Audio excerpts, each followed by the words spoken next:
If you were watching CBS's Without a Trace Sunday night, you may have seen this photo of a real missing person.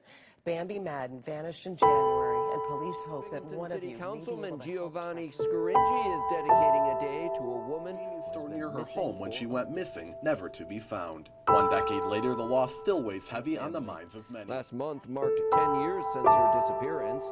The event will be held at Binghamton City Council Chambers Wednesday at 6:30. Local officials, neighbors, wondering which direction did she take, where did she go, and what became of her. She also never made it home that night and hasn't been seen since.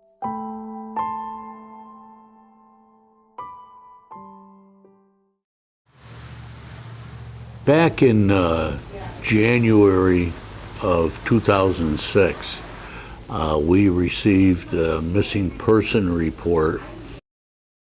Alex Miner, and I'm the former captain of detectives with the Binghamton Police Department.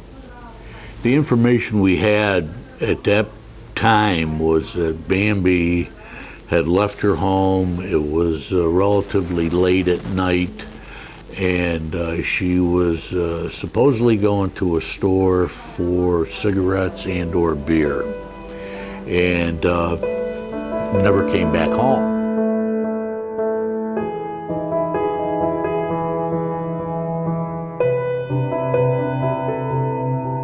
My unofficial title is Bad News Borelli.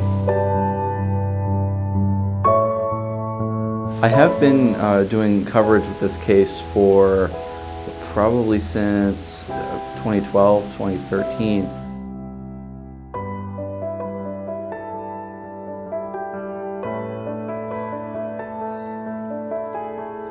Initially, this wasn't a big case of concern. Bambi Madden left her house to go to a convenience store 11:30ish at night. There really was no physical evidence. The police don't have any real crime scene to work from. We searched her home. There was no evidence of a fight or any kind of disturbance. They're not even sure she got where she was going. We interviewed neighbors and basically came up with nothing. Boom, she was gone.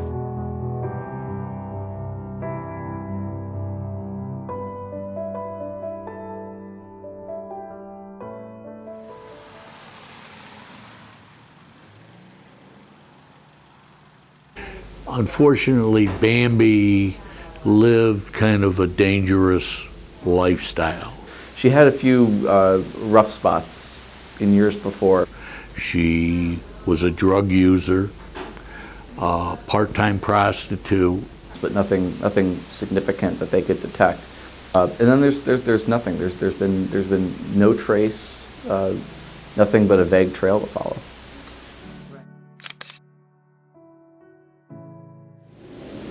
There was some graffiti that got looked at. There was a homeless person, and he would go around writing graffiti, and on that wall, as well as some bridge pillars, he wrote, "Zukuski killed Bambi," or something to that effect. And obviously, we knew the chief of police didn't kill Bambi, but the lack of concrete information lets those kinds of false trails propagate. And things happen like that. You know, when you get a case like that that drags on, there's always wackos out there that will pick up on it and, you know, and do all kinds of crazy things. It's not like in the movies and in TV where there's this elaborate crime scene of the trail of breadcrumbs and, you know, the knife with the fingerprints on it. And those are things you have to, you know, you have to take in as information during the course of the investigation and try to run it down. As difficult as it is to fathom, the trail can sometimes just run out.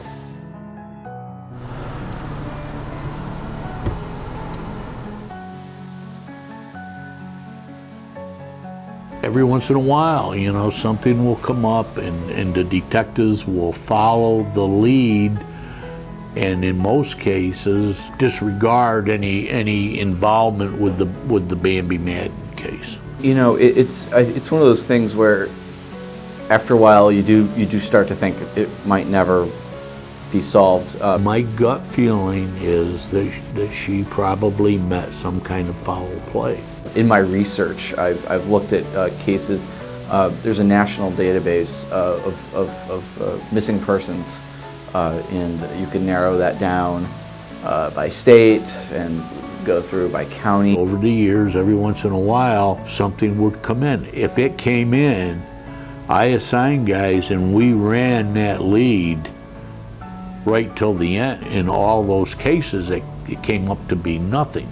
You know, we expended a lot of man hours during the initial stages, and then even as the case went cold, when information became available, we followed it up immediately. I mean, nothing sat on this case. Candles burned to symbolize hope as family members came together on the 10-year anniversary of the Binghamton woman's disappearance on January 11, 2000. That was actually my first assignment. They were doing a candlelight vigil. It's an annual tradition with Bambi Madden's family to do a candlelight vigil with however many people they can bring together. They celebrate her birthday every year. They mark the anniversary of her disappearance every year. It was at this spot that Madden was last seen on that cold January night. They say prayers, and you know they just kind of, everyone kind of says, we hope she comes home. You know, I feel their pain, and if keeping hope helps them, keep doing it. Keep having the vigils. Whatever makes them feel good to get through it. I mean, it's an awful thing. You know, it's an awful thing to have to go through when you lose a family member. There's small, intimate gatherings, the vigils, but they're definitely bringing that sense of loss to the forefront. It's always hard finding the right thing to say. There's tears, silent reflection. Everybody has their own way of dealing with a traumatic situation. The Binghamton City Council has designated the anniversary of her disappearance as Bambi Madden Day, and an official proclamation in the city of Binghamton. It just kind of memorializes her further. If keeping hope that she's alive helps them deal with the situation, keep doing it.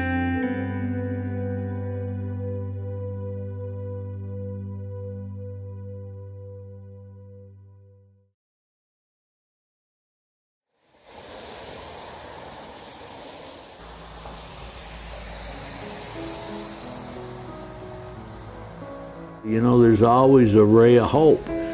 Could this one be solved? It's always possible that something can happen.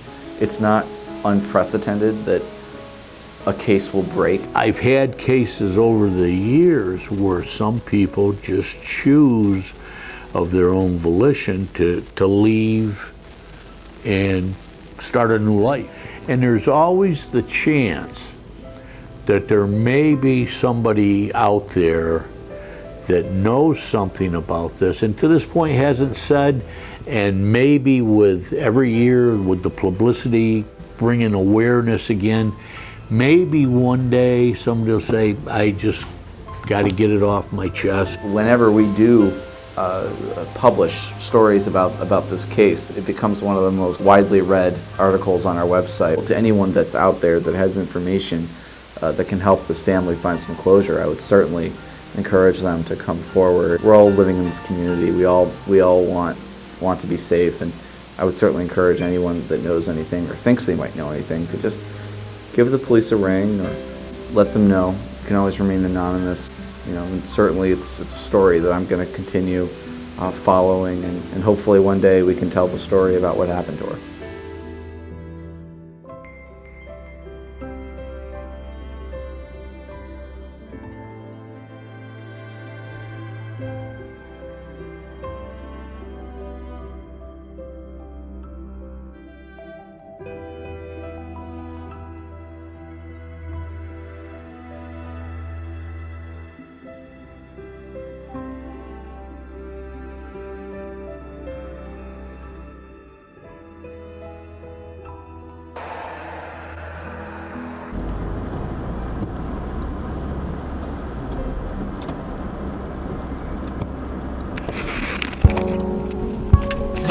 in the credits, like, Joseph West did something.